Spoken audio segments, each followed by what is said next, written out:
My dad just died recently. As I've had family reaching out giving their condolences, which I appreciate, it became instantly clear to me that I feel nothing. I'm completely indifferent to the death of my dad. I understand some people might hear that and think it sounds heartless, or that I'm inconsiderate, or that it's the words of someone that has unresolved emotional trauma or something. I want to share with you how I've come to this point and why I'm at peace with not having any feelings around my dad's death. Because it's both the result of a self-discovery process and just acknowledging and being aware of my inner state. I want to share this because I know there's people out there that struggle with this, having mixed feelings towards an estranged parent or an estranged family member, or maybe even feeling guilty that when they look inside themselves, they don't have any concern or desire to have a relationship or have a connection with someone that they're told that they should. So just to share some background on this, I've never had a relationship with my dad prior to adulthood in any way, in any capacity. In fact, I wouldn't even refer to him with that label. I'm just using it now for the sake of the conversation, but I would typically refer to him, if ever, by his name, because that's all I've ever known him as. I have no recollection of him because he was absent from our life. And he's absent primarily because he made choices in his life that made him unsuitable to be in the environment of a child. So my whole life up into my adulthood, I never met him, but I've had family that would keep loose contact with him, so I'd hear about him from time to time. So I heard when he got deported back to Jamaica when I was a teenager. I had family, crying and calling me when I was a teenager because I guess he was found in a field with his stomach lining cut open and his insides outside of him. And it ended up that he survived that, but he was pronounced dead. So this is not the first time that I've went through the experience of finding out that my dad had died. Even as I entered adulthood, I didn't have a real reason to reach out to him, because in my mind I figured I already became a man without him. I watched as my family struggled growing up without him being there, and I never heard of anything positive going on in his life or that he was really changing himself. And so as far as I was concerned, he was just a stranger, and it didn't make sense for me to try to make it any more than that. But there was a time in my mid-20s when I was well into my own inner journey and self-discovery process where it came across my mind to address him and the situation with him. At the time, I considered that it was possible that I was holding some type of suppressed feelings towards him, or feelings of resentment towards him. And I figured that if I wanted to pursue this ideal of being an emotionally mature and well-balanced, healthy human being, that it's important to navigate that part of me on the inside and shine a light on the dark areas of myself that I didn't spend too much time on because I thought nothing was there, and actually challenge myself to address my assumptions, to address the assumptions that I had that I had these suppressed feelings, and I didn't want them to bubble up somewhere else in my life. I wanted to do it while he was alive because when someone's dead, they're dead. There's no way to address that anymore. And so I thought it was important to do it as soon as possible because you never know when someone's going to go. So I came to the point where I decided I wanted to reach out to him and create a space for possibility with him without any expectations of the outcome, being completely fine with whatever way it went. So that meant that space that I was creating, I was okay with the possibility of us developing a real proper relationship and connecting and having our lives take hold and root into each other and blossom into a relationship.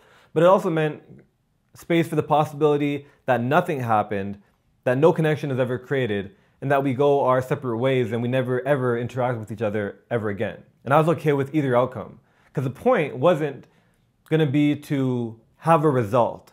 The point was to experience closure and peace of mind, both with myself, to prove to myself that I had no ill will towards him, and I didn't hold him guilty in my mind, and also to create the possibility that something could come from there, because you never know what's going to happen unless you create a space of possibility for it. And that was my whole goal. Closure and peace of mind was the goal. So when I was 28, 5 years ago, me and my partner decided to travel to Jamaica. We booked a backpacking trip around the island, and we decided that in the middle of that trip, we would go to the town that he lives in, and I would come face to face, eye to eye with the man whose DNA directly led to my existence. You know, my dad. I always wanted to go to Jamaica at some point. I'm half Jamaican, so I figured I should probably go check it out at least once. We made the trip. Fast forward to the middle of our trip, we found our way to his small little village that he's living in, and he said that he had a place for us to stay. And so we believed him. And in meeting him, I wanted to make sure that I created the best opportunity for something to happen. I didn't want to self-sabotage the situation in order to purposely not be able to connect with him. You know, I brought some gifts for him, nothing special, just things that I thought he would need because I knew his living conditions, shoes, clothing, working gloves, hats, you know, stuff like that. So we went there, took him out to a restaurant, and my whole goal was just to try to ask him questions about his past, about who he is, try to understand him and see him as a human being, as opposed to this, you know, the person I've always heard about that ran away from his responsibilities and didn't do anything, you know? Because I wanted to see the human in him. Through talking to him at the restaurant and throughout that night, it kind of became clear to me that he created this false story or narrative about his life and as it pertains to his children. And that just wasn't true, to the point where he didn't even accept or acknowledge accountability for the actions he took throughout his life that led him to where he was. He didn't acknowledge the fact that he wasn't even in our life. He didn't show any remorse. And it's not that I was expecting him to do that, but I thought at the very least, he'd acknowledge that there was this 25-year gap where he wasn't there. And the way he spoke, you'd never know that that was the case. And meeting people that he knew there and seeing how he interacted with them, I could see very clearly that he had a story that he told everyone about who he was and about who I was that was just absolutely not true. I actually found myself a bit irritated that he seemed to speak to me in front of people proudly. And the pride came from him kind of showing me off, as if he had anything to do with how I developed or who I became as a human being. And aside from me feeling uncomfortable with him walking us around and like knocking on people's door he knows just to show me to people, he made it unsafe because we had our backpacks, we were clearly not from there, and you know, just these small towns in Jamaica is not the kind of place that you want to just announce to the world that there's these people here that are not from here, and then because people assume they have money, and this wasn't a safe environment. And unfortunately, it came to the point where we found out that he didn't have a place for us to stay. He barely had a place for himself, and that was also very disappointing. We actually had to end up staying with a lady who was a complete stranger at the time, who got word of our situation and more or less, you know, felt sorry for us. And she was a sweet lady. We stayed in touch, but it was disappointing just to see how much lies were involved with him and how unprepared he was to deal with us coming there, despite him giving me all the certainty that everything was going to be okay.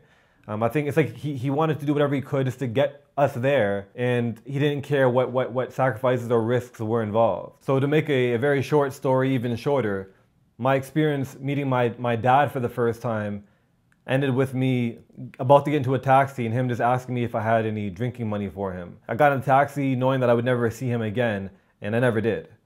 It was as simple as that. As far as I'm concerned, the experience was still mission accomplished because, again, the point of seeing him wasn't an outcome. The point of seeing him was to create the possibility, the opportunity for something to happen, and it didn't. And that was fine because that was closure to me. That was peace of mind for me because I proved to myself that I didn't hold any hidden feelings towards him. I wasn't mad at him. I didn't yell at him. I didn't accuse him of anything. I just explored the possibility for a relationship to happen, and it didn't. He did make several attempts to call me in the years after that, and I just decided that I closed that door after that experience. And so when I got word last week that he had passed, I felt nothing, and I feel nothing now because I'm at peace with it. The thing about addressing potentially uncomfortable or challenging situations is that when you do it intentionally, you don't have to worry about getting caught off guard when someone passes away and then dealing with the feelings and emotions at that time. I dealt with it. I'm not happy with his death. I never would have wished any harm on him. In fact, I would have loved to have heard that he was doing well. You know, I want to see people do well in their life. But that's not enough for me to mourn his death. It's not enough for me to feel sad about his death because he was never in my life. A common obvious theme that I've noticed throughout my life is how much emphasis people place on blood relationships. right? Relative. More specifically in the way where it's as if it doesn't matter what someone does or what actions they take. If they're a blood relative, they deserve your grace. They deserve your attention and consideration and you always being there. I don't have any problem with the idea of giving grace to people, but I do have a problem with the idea that blood alone should determine how you treat or concern yourself with somebody.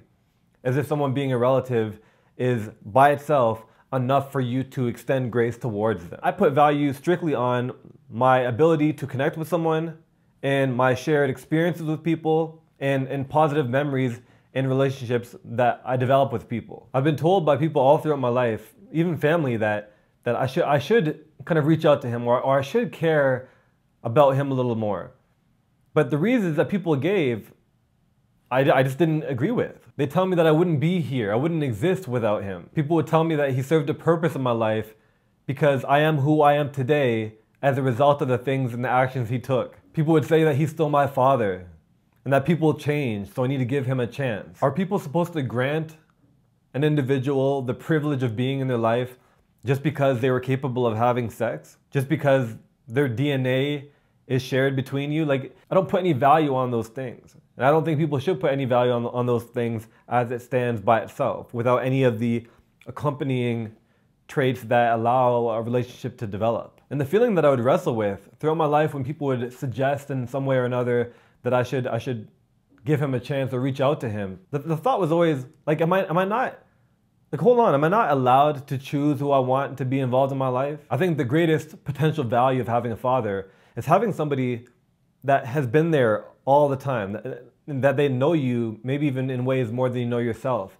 And so they're a source of a valuable perspective that you appreciate. You can go to them with questions. You can go to them to get their opinion. You can trust that they have your best interest at heart. And maybe most importantly, the ideal vision I would have of a father is someone who you have a mutual and shared level of concern for each other through. That's been tested and developed through years of challenge and experience that results in this relationship. You know, some people might call that love, you know, that bonding that occurs over time. I didn't have that with him. None of that happens when someone is absent from your life.